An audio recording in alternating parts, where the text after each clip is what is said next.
shadow knows.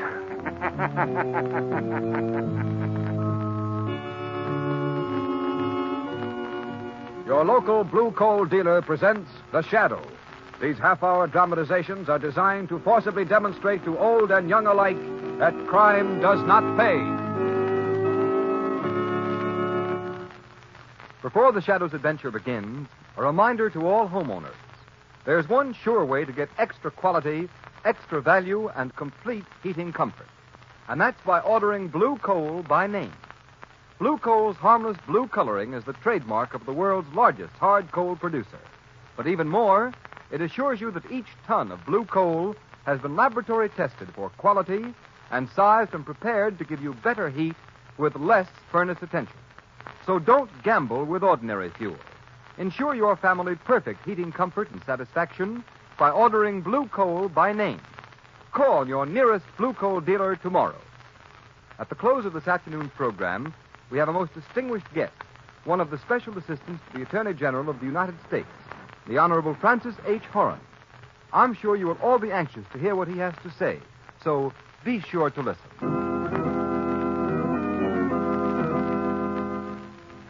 The Shadow, mysterious character who aids those in distress and helps the forces of law and order, is in reality Lamont Cranston, wealthy young man about town.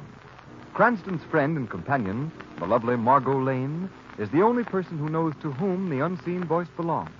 The only one who knows the true identity of that master of other people's minds, the Shadow. Today's story, Ghosts Can Kill.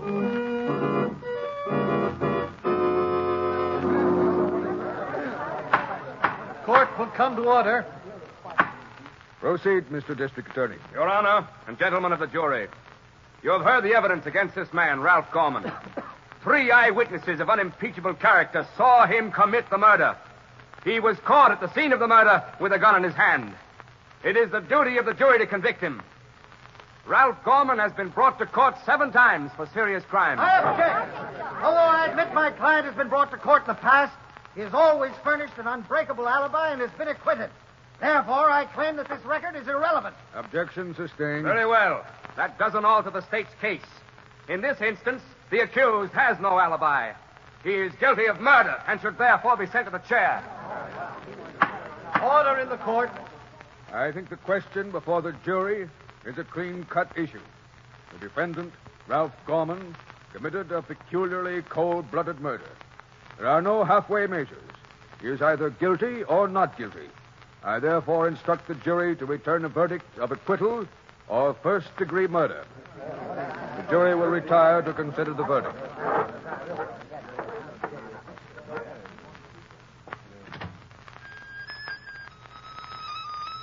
The prisoner will cease this disturbance at once. What's the matter? Don't you like my music? This is a court of law, Gorman. While you are awaiting the verdict of the jury, you will please conduct yourself in a more seemly manner. Well, Margo, I've seen many murder trials in my time, but I've never seen one where the accused man played on a mouth organ while waiting for the jury to send him to the chair. Lamont, isn't Gorman one of the toughest gangsters alive? Yes. In my estimation, Ralph Gorman is public enemy number 1, Margo. Yet he's never been caught and sent to prison, Lamont. You heard that in the testimony. Oh, he's been caught often enough. They've never been able to convict him, because he's always been able to furnish an absolutely airtight alibi. This time, for some unexplainable reason, he has no alibi. So if there's any justice, he should be put away for good. Here comes the jury back in again. It certainly didn't take long to come to a decision. After the evidence they heard, they shouldn't. Court will come to order. Gentlemen of the jury, have you reached a verdict? We have, Your Honor. We find the accused, Ralph Gorman, guilty of murder in the first degree. The court will come to order. The prisoner will stand. Ralph Gorman, you have been proved a menace to society, and society has passed judgment upon you. You have been found guilty of willful, deliberate murder in the first degree. Have you anything to say before a sentence is pronounced upon you? Yeah, I got something to say. Very well. Be brief. Society passed judgment on me, huh? Okay, then if you're going to kill me, I'm going to come back from the grave and get even with society. Empty threats will avail you nothing, Gorman. You don't believe I can do it, huh? All right, I'll even tell you who I'm going to get. That will do. I'm not going to... First, I'm going to get that big financier, Oscar Borden, that's always giving away money. I guess Borden's what you'd call a pillar of society, ain't he? Stop, Gorman. Then, just for fun, I'll kill that young guy, Frank Collins, that just got engaged to that social register dame. I'll come back after death and get both of them. Collins and Borden. Yeah, you don't think I can do it, huh? But I can. Yes, I can. Quiet in court. Ralph Gorman, I hereby sentence you to be taken to the state's prison and to there be executed in the manner provided by law. And may God have mercy on your soul.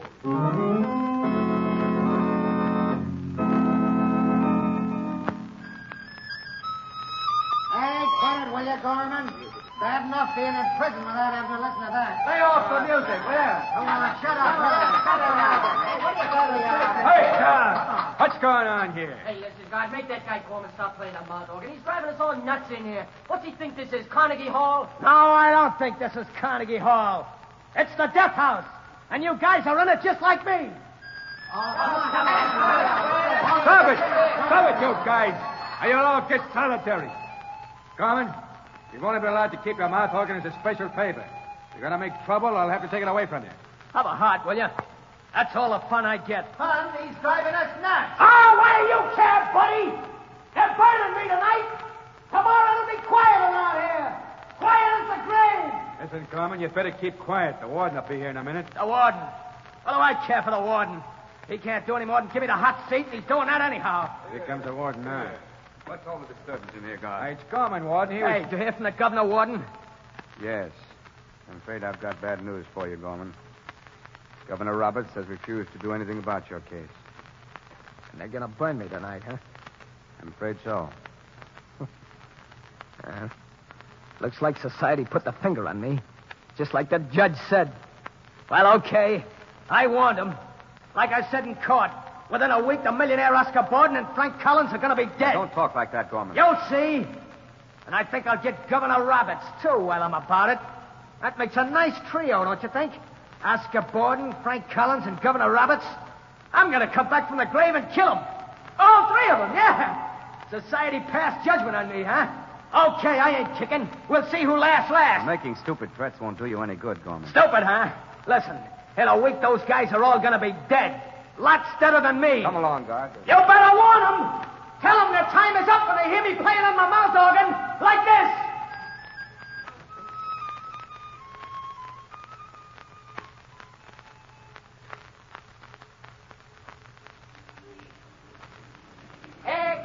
Extra, hey, read all about it. Ralph Gorman electrocuted. Ralph Gorman threatens life of Oscar Borden, Frank Collins, and Governor Roberts before he dies. Gorman executed. Hey, read all about it. Extra for it.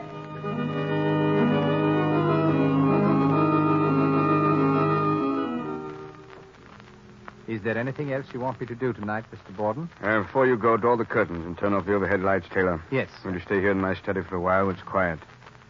There's some things I want to look over. Yes, Mr. Borden. You won't be disturbed, sir. I think everyone else has gone to bed. There's a newspaper here. I haven't had a chance to look at one all day. Right on your desk, sir. Oh, yes. Well, good night, Taylor. Good night, Mr. Borden. Well, I'll glance at the headlines before getting down to work. Let's see. Rebels push into province. Merging relief agencies. Gangster executed amid great intrigue. Dramatic scene in the death house last night. Ralph Gorman threatens to come back after death and murder. A philanthropist, Oscar Borden, Frank Collins, millionaire sportsman, and Governor Roberts. Well, let's see. On the way to the chair, Gorman warned his intended victims that they would know of his presence by hearing him play a mouth organ. These were his last words, after which he was electrocuted. From this picture here, I'd say he was of rather low mentality. The mouth organ, well, that's a bizarre note. Oh, I wonder. Wait a moment. I can hear a mouth organ now. No, it must be my imagination. That's odd. I could swear I hear it again. It seems to come from the other room. Who opened that door? Why, you're Ralph Gorman. You see me, Mr. Borden? This is impossible. I've come back from the dead to keep my promise to society. You're mad. Ghosts ain't never mad, Mr. Borden. Ghosts? Preposterous. We'll see about Don't this. touch that bell, because it ain't going to do you no good. Well, that's one of them. 2 more to go.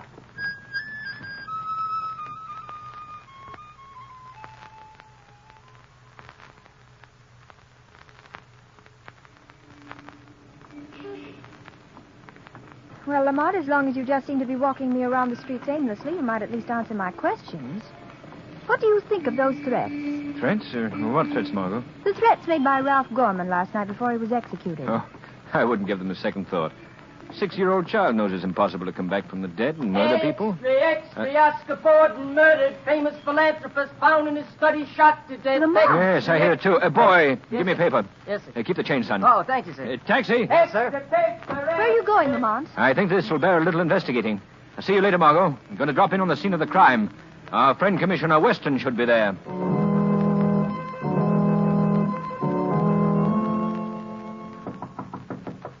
Cardona, see who that is. Whoever it is, don't let him in this study of Mr. Borden's until I get through questioning these people. Okay, Commissioner Weston. Body was found here, but... Mr. Lamont Cranston, sir. He says you know him. Oh, yes, I know him. Tell him... Oh, wait a minute. He tries to be an amateur criminologist. Let him come in. I'll show him how the police department really works. Yes. All right, you can come in, Mr. Cranston. Thank you. Commissioner Weston. How do you do? I just happened to be passing by the Borden house, and I thought you might be here. Well, Cranston, you want to test some of your amateur theories on crime, I suppose. Always willing to try, Commissioner? Well, you're liable to beat your brains out over this one. About 3 hours ago, Oscar Borden was found at his desk here with a nice round bullet hole in his head, and not a clue. Well, how distressing. Not a single clue, Commissioner? Well, we have 2 clues, but they don't make sense. Well, perhaps they don't make sense to the professional detective, but No. an amateur on the intellectual side of crime might be able to help you out, Commissioner. What were the clues? Well, first I asked the cop on the beat if he'd seen any known crooks hanging around the building tonight. And? And the dumb guy told me he hadn't seen any, except at one time during the afternoon he thought he got a glimpse of Ralph Gorman. And Ralph Gorman is known to have threatened Oscar Borden. I see. And the other clue, Commissioner? The other clue was even slimmer. One of the maids says she heard a mouth organ being played in Mr. Borden's study about the time the murder must have been committed. Why, it all hinges together perfectly, Commissioner, don't you see? Ralph Gorman has threatened Oscar Borden. He plays the mouth organ, and he's been seen hanging around the house. Why, he's your murderer. Very pretty theory, Cranston. The only hitch is that Ralph Gorman was put to death last night at 11 o'clock in the electric chair at State Prison. Oh, he was. Yeah, you should read the papers. You see, as an amateur criminologist, you're not so hot after all, Cranston. Well, have you solved Oscar Borden's murder? No, not yet. Well, you're no better than I am, then. Commissioner Weston, if I were you, I'd put a guard of large, solid policemen around anyone Ralph Gorman might have had a motive to kill. Oh, yeah? And then what? Then I'd look for the ghost of Ralph Gorman. It's lucky you're not police commissioner. Now, you'd better get out of here, Cranston. I've got important work to do.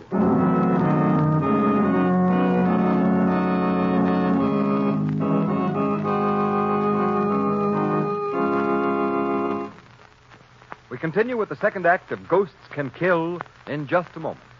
Homeowners, would you like to stop those tiresome trips to the cellar and keep furnace attention down to a minimum? Well, then, here's what you do. Get in touch with your nearest Blue Coal dealer and ask him about Blue Coal's automatic heat regulator. It's a thermostat which is attached to the wall of your living or dining room that controls your furnace dampers automatically. Just set the thermostat control at the exact temperature you wish, and your Blue Coal heat regulator will maintain that temperature day or night. You know yourselves how costly and dangerous to health overheating the house can be. But a heat regulator will ensure you steady, even warmth, which is most beneficial to the health of all. What's more, by stopping this overheating of the house, a heat regulator will save you fuel. And saving fuel means saving money. You can own one of these Blue Coal heat regulators for only $18.95 plus a small installation charge. And believe me, it will pay for itself in the time and trouble of constant draft adjustment it saves you. So, call your nearest Blue Coal dealer tomorrow. His name is listed in the Where to Buy It section of your classified telephone directory under the words Blue Coal.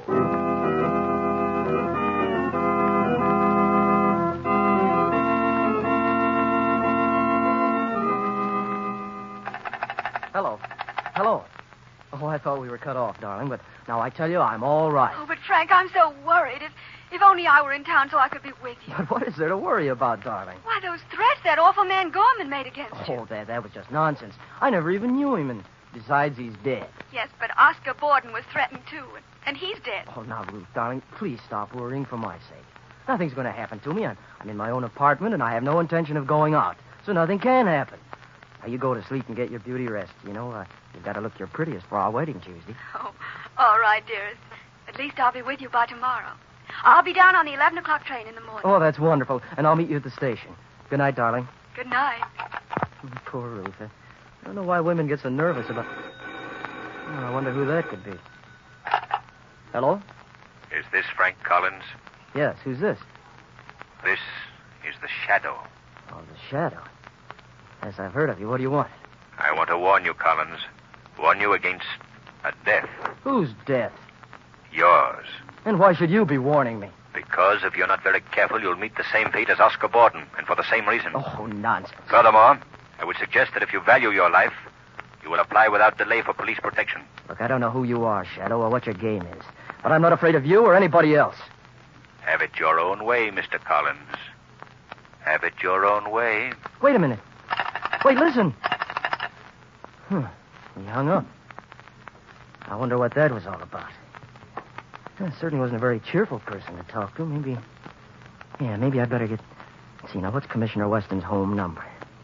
See, I think I've got it in here someplace. Oh, yeah, here it is.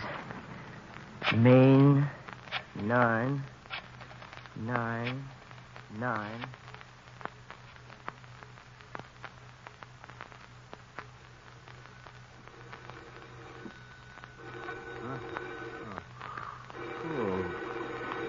Phone. Who could be calling at this hour? Now, where's that phone? Hello, Commissioner Weston speaking. Commissioner, this is Frank Collins. I just received a threat. Frank? Oh, you did? Yes, I was informed I'm about to meet Oscar Borden's fate. How are you warned? Over the telephone just about 5 minutes ago. By a man who calls himself the Shadow. The Shadow? Is he mixed up in this? How should I know? Wait a minute. What's the matter? I thought for a minute I heard a mouth organ playing. Mouth organ? Oh, that's just your nerves, Collins. Is your door locked? No. Go lock it quick. All right, just a minute. Good Lord. I can hear the mouth organ myself over the phone. Collins! You're too late, Collins. Collins! You should have locked that door before you made the call. It's Ralph Gorman's voice. Collins! Who are you? Maybe you heard of me, Collins. I'm Ralph Gorman. Gorman! Oh, don't shoot! Don't! Oh! Now only one more to go. Operator! This is Police Commissioner Weston. Get me headquarters. Hurry, operator. Hurry!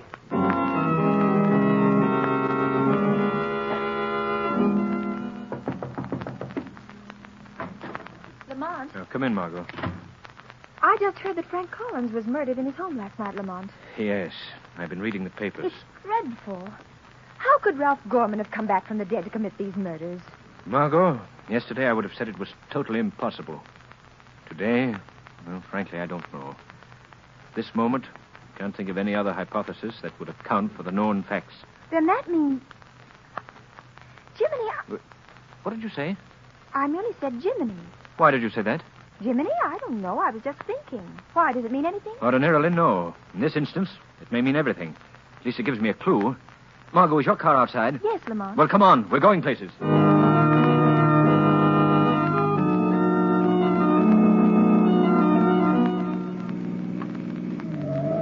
Hey, be careful, Margo. Watch how you're driving. You told me to step on it. I thought you wanted to get to the Regal Hotel in a hurry. I do, but I'd like to get there all in one piece. Well, this is a fine time to tell me that. Incidentally, why the Regal Hotel? Governor Roberts is staying there. He's addressing the manufacturers' dinner at the Colossus Club tonight. I'd like to be sure he lives to make it. Oh, Lamont, now you're being mysterious again. Why shouldn't Governor Roberts live to make his speech? Because I have reason to believe he's next on the list, marked for murder. I have an idea that if any attempt is made on the governor's life tonight, it'll probably be tonight. Here's the hotel. You'll just pull up the curb. All right. I said up to the curb, dear, not over it. Oh, I think you're horrid. If I'm not mistaken, so will somebody else before the night's over. Well, goodbye, Margot, and thanks for the ride.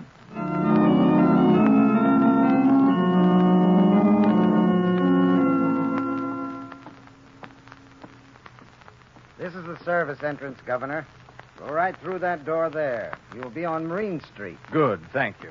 That's where I told my car to wait. Governor Roberts, do you think this is wise? Wise, Latham? Of course it's wise. What danger can there be? I'm going straight to the dinner at the Colossus Club alone in my own car with my own chauffeur. Well, just as you say, sir. Through this door to the street, you said, Porter? Yes, sir. Thank you. Now, where's my car? I told Henry to wait. Oh, there he is. To the Colossus Club, Henry.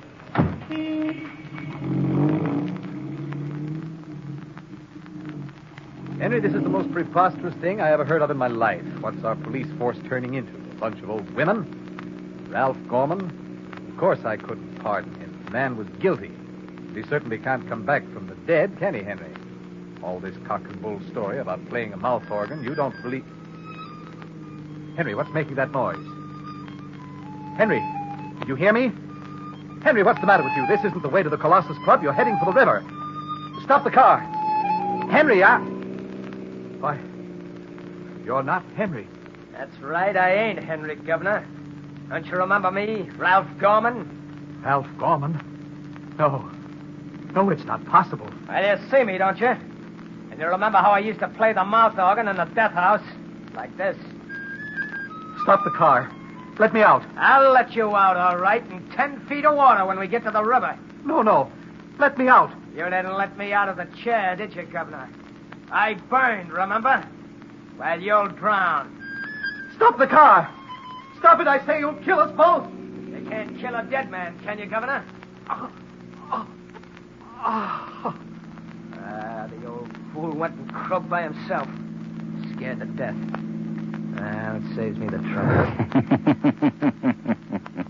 I wouldn't be too sure of that, Gorman. Hey, what's that? Governor Roberts is unharmed. He's only fainted. He has a weak heart. Who's that? Where are you? You didn't know you had the Shadow as a passenger. Oh, the Shadow, huh? Well, you can't hurt me. Even a shadow can't harm a ghost. But you're not a ghost, Gorman. Yeah, that's what you think. Don't you know that Ralph Gorman is dead? Certainly. But you're not Ralph Gorman. You're his twin brother, Arthur. That's a lie. No, it isn't, Arthur. I went down to the city records office and checked up on the birth certificate. A very pretty little story. Your mother had twin boys and concealed the fact from everyone. She brought you two up deliberately for a life of crime. Very convenient, wasn't it, Arthur? No matter what crime one of you committed, the other was always seen somewhere else at the same time to furnish a complete alibi. Yeah, I'm Arthur Gorman, Ralph Gorman's twin brother. But if we hadn't got the hour mixed up, they'd never have convicted Ralph that last time. Too bad, wasn't it? After all the trouble your mother had taken for years to conceal the fact you were twins. How did you get onto it? Why, a friend of mine used the expression Jiminy, and I naturally connected that with Gemini. I don't get it. You wouldn't. Gemini is the sign of the zodiac, which means the twins. Well, Arthur, this is a very interesting discussion, but I think now you'd better stop the car. Oh, yeah? What do you think I am, crazy? They're never gonna burn me. That's a matter of opinion. All right, you got me, but I got you, Shadow. Got you where I want you. There's the river right ahead of us. I'm gonna drive over the embankment. I'll drown, but so will you. I'll drive right over the edge. None of this emergency brake works, you won't?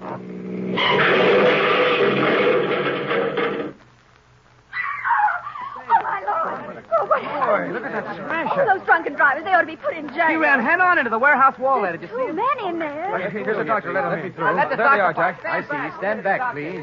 Well, how about it, Doc? Well, I'll be... The man in back is Governor Roberts. Governor Roberts. Is he? No. He's all right, I think. Just fainted. Shocked, probably. Hey, Doc, how about the other guy? The chauffeur here is dead. Dead.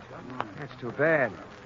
Say, his face looks familiar. What is it? You know him? That dead guy in the chauffeur outfit is the living image of a gunman called Ralph Gorman. Ralph Gorman? It can't be. Ralph Gorman went to the chair last week. Well, if it ain't him, it's his twin brother. If only you'd been able to tell us that a week ago. Justice would have been served a great deal more quickly.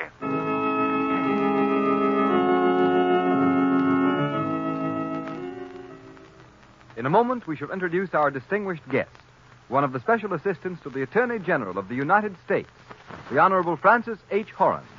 But first, here's John Barclay, Blue Coal's heating expert, with some money-saving hints on furnace care and attention. Thank you, Ken Roberts, and good afternoon, friends. Last week I discussed the three factors which cause heat to be lost up the chimney and how they can be corrected. This afternoon I want to tell you about another common cause of wasted coal and heating inefficiency, namely ash pit loss. Ash pit loss means the unburned or partially burned coal which falls through the grates into the ash pit. This loss is due simply to shaking the grates too often and too vigorously. Don't shake the fire every time you throw on fresh coal. Let that depend on the weather outside.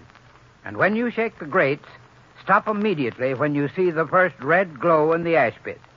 If you think you're not getting full value for your heating dollars, here's what you do. Call your neighborhood blue coal dealer. He'll be glad to have a trained John Barclay heating expert inspect your furnace. Remember, there's no charge or obligation on your part. So feel free to call on your blue coal dealer. I thank you.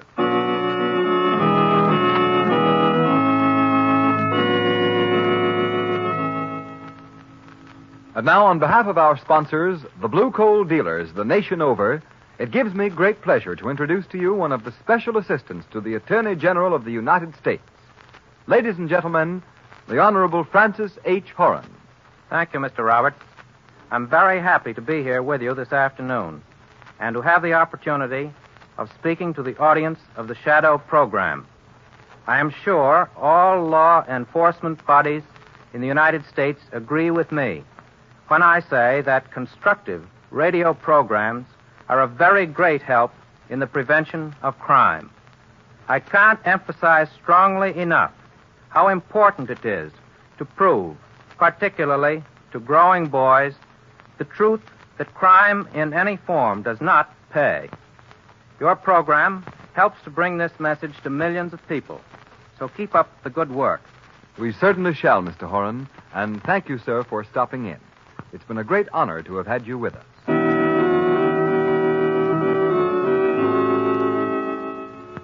Today's program is based on a story copyrighted by the Shadow magazine. All the characters and all the places named are fictitious. Any similarity to persons living or dead is purely coincidental. The Shadow magazine is now on sale at your local newsstand.